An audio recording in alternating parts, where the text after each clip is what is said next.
Hello, everybody. Welcome to Strength Hammer. I'm not sure what episode this is because, as you know, I'm haven't really taken this whole thing professionally. As far as content goes, that might be changing. That's probably the next video.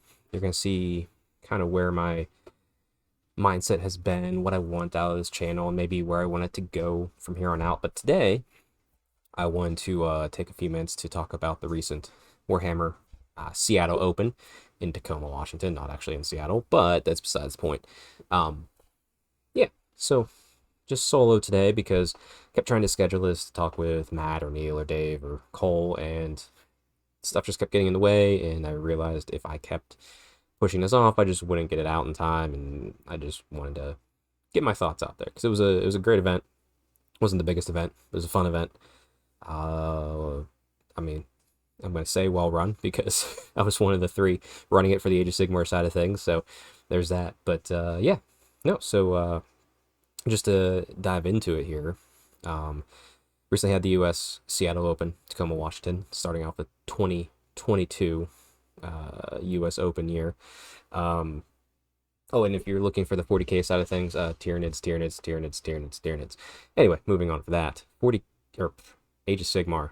That's where it's at. So me, James O'Brien, and John Barrymore, the team that formed last year, starting with myself, eventually getting John, and then James on ultimately, back in full force this year with bringing new levels of hopefully universalized competitive play for this type of event. Not saying this is how everything should be run. This is just what we feel is the best version of competitive play we can put out. So we're going to go for it. That said, we all support many types of events. We're not trying to say this is the way all events have to be run, even though we're official Games Workshop technically. But yeah, it's just how we want to do it. So on the screen here, besides myself, my mug, you can see just a picture from the event. Like I said, I'm trying to get this video out. I didn't want to spend too much on the back end till I kind of figure out, like I said, where I want this channel to go. Like I said, future video. Regardless, so had a nice trip out to Tacoma, I guess to Seattle. Pretty easy flights. The hardest part was probably the last half-hour taxi ride down to Tacoma, just due to traffic and the distance. But venue was great. Everyone that worked at the venue, security, all wonderful people. It was well lit. It was a nice bright room. I wish the audio system was a little bit better in there. It was a little reverby and couldn't really hear too much, but you could hear enough that it sufficed for us. So obviously 40K kicked off early because they do 8 rounds. After the 4th round, they do cut in the pods based upon your schedule at the time, whether you're 5-0, 4-1, 3-2, which is fine. If Sigmar ever gets to the size that 40K puts out in these events, we'll probably consider trying that out. It seems like it works fairly well over there. The only downside I'd say for that type of thing is people tend to drop out. The attrition happens a lot quicker, and each round it's just more and more and more. Or Sigmar, we did 5 rounds, so we went into Saturday, Sunday. So getting in there Friday obviously helped with registration. We're helping with everything. I mean, we were on the events team. We're not just, well, we are the AOS judges. We're gonna roll up our sleeves and do what we need to make sure everyone has a great event. That's the goal of these, is have lots of people come in, play Warhammer, love Warhammer, enjoy Warhammer, and hopefully leave with a feeling of they want more Warhammer. So yeah, so set up the event hall Friday for Sigmar, got it all set up. James concocted a very nice setup based upon the terrain we had and we're painting. If you check out my Instagram from a while ago, or Twitter even, you'll notice I painted 255 of the Sylvaneth Wildwoods. That's the individual tree, so those were 85, 86 boxes of 3. John and James also painted some more stuff themselves, so we'll continue to paint to grow these tables, bring them up to date, get some more modern stuff on the table. But case in point, James concocted a nice little layout that we set up. So the table is set up evenly for every single table, no matter the theme, because we had 5 mats. Each mat had its own theme, whether it was desert, alpine, grasslands, wetlands. We can't remember all of them off the top of my head. But we tried to make the tables unique as far as look, but the same as far as universal, no matter what table you played on, no matter what side you played on, you were exactly where you're at. As opposed to last year when we did the player place terrain, which worked very well, but like I said, we're trying to create a very streamlined, what we feel is to be the best version of a competitive play experience. So that's why we made the adjustments this year. Like I said, James really led that charge, so kudos to James O'Brien over there. And the way it was set up too is any scenario we chose, which we did handpick our scenarios for this year, at least for the first two events. Obviously, General Sample will come out, add more, and we'll switch it up for the back half of the year. So no scenery would ever be within the range of the objectives as per the General's Handbook. So no matter what scenario you're playing, you can put the objectives down. You know you're safe. And we did make sure there was room enough for every piece of faction terrain, including the Ozark Bone Reapers terrain. If anyone decided to bring that army, haven't seen it in a while, for obvious reasons in the meta, it's just not appealing. But we made sure that if someone brought it, they could put their terrain piece down, and the objectives, there'd be plenty of room. Regardless, day kicked off. Very smooth 3 games. There, kudos to everyone that came to this and played. There was hardly any challenging rules questions. You know, we get the questions on occasion where it's more of, this is just ambiguous, it hasn't been clarified, how are we playing it for this event? At which points, you know, we look at the rules, we make our ruling. At these events, we also always focus on rules as written, just to keep it universal. Granted, this is active judging, so if we make a call at any point, we realize, oh wait, we were wrong, we will go back and readjust that for you. If you know, we're all, I don't want to call us active participants in this, but you know, we can. So if we're walking by a table and we notice someone deployed their faction terrain on an objective incorrectly, which, you know, doesn't mean we're always going to catch stuff, but if we see it, we're like, hey, you need to move that. Like, we make sure that we keep everything kind of in line with how it should be. But come to one of these events, you kind of see what I mean. It's kind of hard to explain it properly, but we're not interfering. We just make sure everyone's playing the exact same game. So, regardless of that, first 3 games, very smooth, great time. You know, my buddy, who I know very well, Roger Barker, member of Team America USA for AOS Worlds, which just happened. He was there, and he brought Soulblight, and to be honest, I was rooting for him the whole way. And going into really even the final game, you know, he was pushing hard for it. But there's no jumping Matt Beasley, who brought Legion of the First Prince, and everything I've heard about, you know, I had a few interactions with Matt, but nothing extreme. But every single person, so he was a stand-up guy, great player, great sports, and that's just what you love to see. Game came down to who's going to win it between those two, and I really watched like the 2 dice rolls that swung it into Matt's favor, and ultimately in the end. But man, it was close games. So I do want to give a shout out to Roger, because man, I thought you had it from your first game on. I thought you were going to take it, but you know what, Matt Beasley, he nominated for Best Painted, and crushing the event. So I mean, you can't ask for much better than that, as far as players. But regardless, moving on, like I said, five great rounds, very few challenging questions. Maybe 1 or 2 times where things were getting, you know, a little tense because time's running low. We're trying to get scores in. But, you know, everyone took everything in stride. I couldn't ask for a better group of people to play in this event. I'm hoping it continues to grow. I'm hoping we get back to the Pacific Northwest, because it was just phenomenal. I also have to give a shout out to the Rerolling One gents, Jack and Shu. I got to, you know, I've met Jack before, but I never got to meet Shu. But got to hang out with those boys for quite a while. We had a little, it wasn't anything official, but all the Age of Sigmar people, we get together, we go out, we drink, you know, not too late, thankfully, but like hanging out, having a few beers, chatting, getting to know each other better. It was a great time. Obviously, we had like John Fearhelm, Alex Gonzalez from Alex. I think you're from that area, Seattle, but I know you're the West Coast side of things. Yeah, no, a lot of great guys there. I get to meet a bunch of other ones like Charlie, Luke. I'm gonna throw names out here. I know they're not gonna mean anything to anybody, but you're listening, I mean, I appreciate everyone I interacted with there. Not to mention just the fact that I got to see the North American U.S. events teams again, led up by Mike Brandt, who has put this whole thing together and continued it on. I mean, the initial plan was to have 1 year of this last year, but it's so successful, and the people last year crushed it out of the park, and obviously we're in the black. GW's company, they want things to be in the black as opposed to the red. Everything was up and up, but they said, yeah, let's do another year. So, we're off and running. Seattle was a grand success. San Diego is looking to be much the same as Seattle. I mean, definitely predicting Chicago, Kansas City are going to be the biggest. New Mexico is going to be. There's a lot of stuff planned for New Mexico, the finale. So keep an eye out for that. But yes, there's still room, I know, for San Diego. So if you have the urge or have the means to get there easily, it's going to be a great event.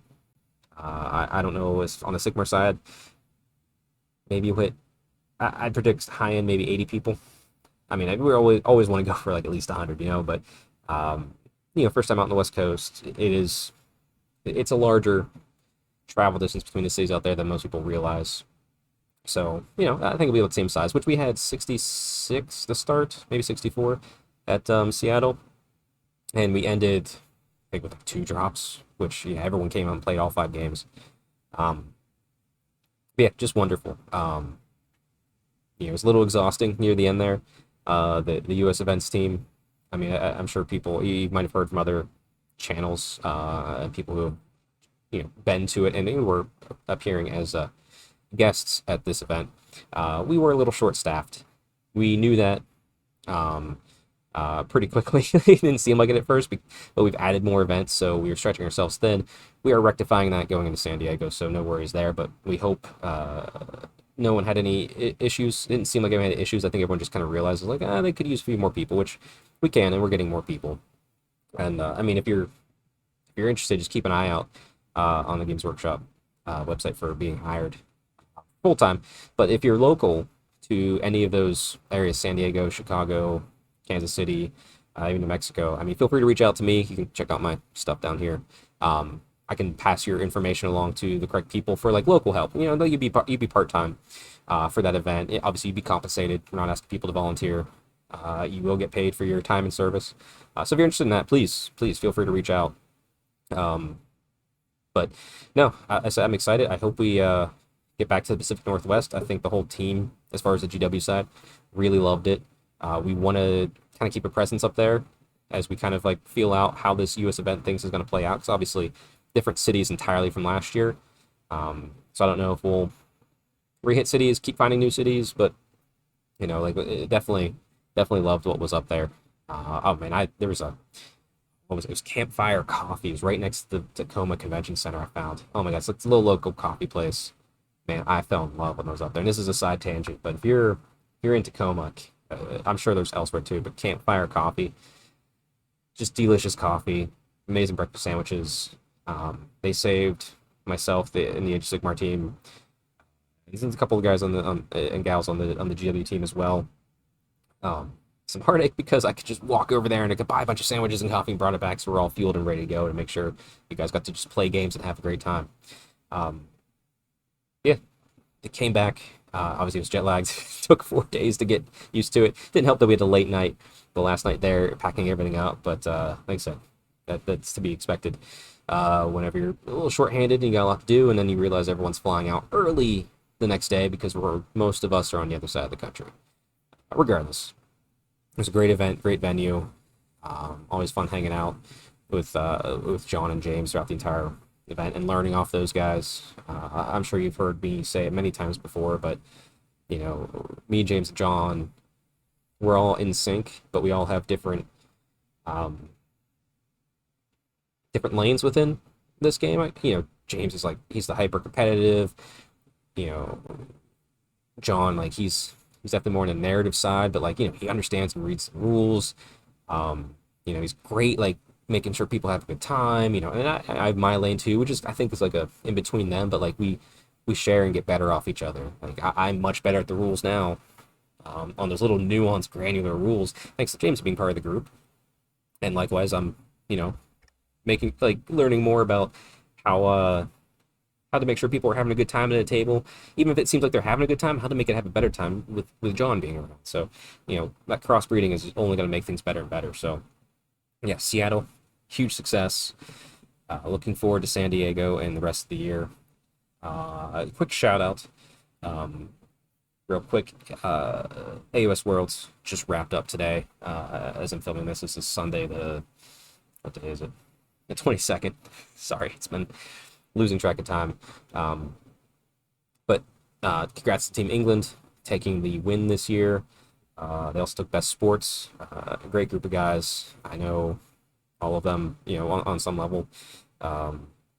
You can't ask for better world champs.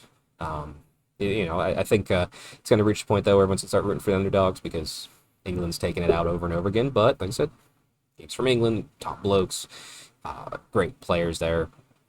Special shout out to Team USA. Looks like they had a rough run. I don't know full details. It looks like they all had a great time, wonderful experience.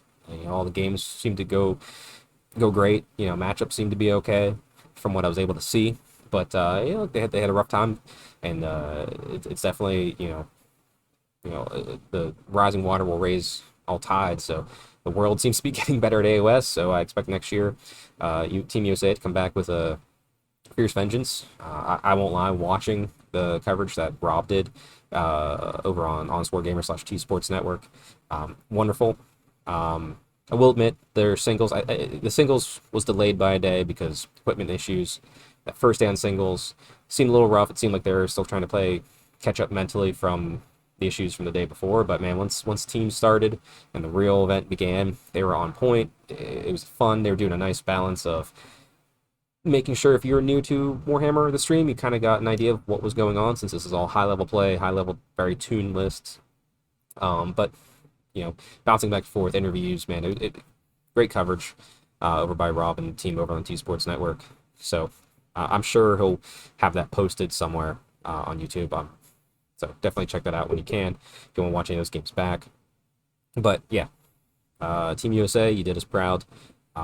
So you did a good job representing us. Look forward to seeing where we go next year. And as I won't lie, just watching the coverage and seeing all the tweets and stuff going on, it's hard not to want to be like, man, can I push? Can I become better? Can I apply for this team and be a valuable asset? I kind of get it every year. And it's a tough decision. I'm thinking, I'm actually debating a little more for the first time to throw my hat in to be a player, but we'll see how that plays out, because I need to make sure I play in more events, continue to get better, and I do feel like I'm getting better from running these U.S. Open events and watching this high level play. Just being surrounded by these guys and gals who are the top players of the country, just picking their brain and just watching their intricacies of how they play different lists. It's definitely helped, but I need definitely to get the reps and get more practice if I'm to truly consider doing it. I mean, we'll see. It depends on where it goes next year too. There's obviously a lot of caveats, but I think at the very least I want to see if I can't pull together some money through this channel if I get it going the way I'm wanting it to go, which future video, to hopefully maybe be like a sponsor and help them offset some costs on some things. But we'll see. That's all speculations, all in the future. I don't want to count the chickens before they're hatched. I just want to congratulate the team on a nice run this year, and looking forward to what's going to happen next year one way or the other. So with that said, I'm going to wrap up this video, because I've droned on a little too long with stuff that's not about Seattle, but thanks to everyone I met there. I really, really appreciate just people come up saying hi and just showing up to have fun. So hope to see everyone at San Diego in a few weeks. And yeah, we'll keep on going. So keep an eye out for the future video where I talk more about the channel and the updates and what I want to do. Also, keep in mind, I know you got the lovely basement pictures back here. I do have a new PC with another setup. We'll see how that goes as far as using it. I also share that office space with my wife, so it's a little odd to record there. Maybe if she's in the background doing her own thing, we'll figure it out as we go. But anyway, hopefully new and great stuff coming from this channel in the future for you guys. So until then, stay Stormcast strong, go to the gym, get outside, go walking, take care of yourself, play as much Warhammer as possible, and just have a great day. Peace and love. See you guys later.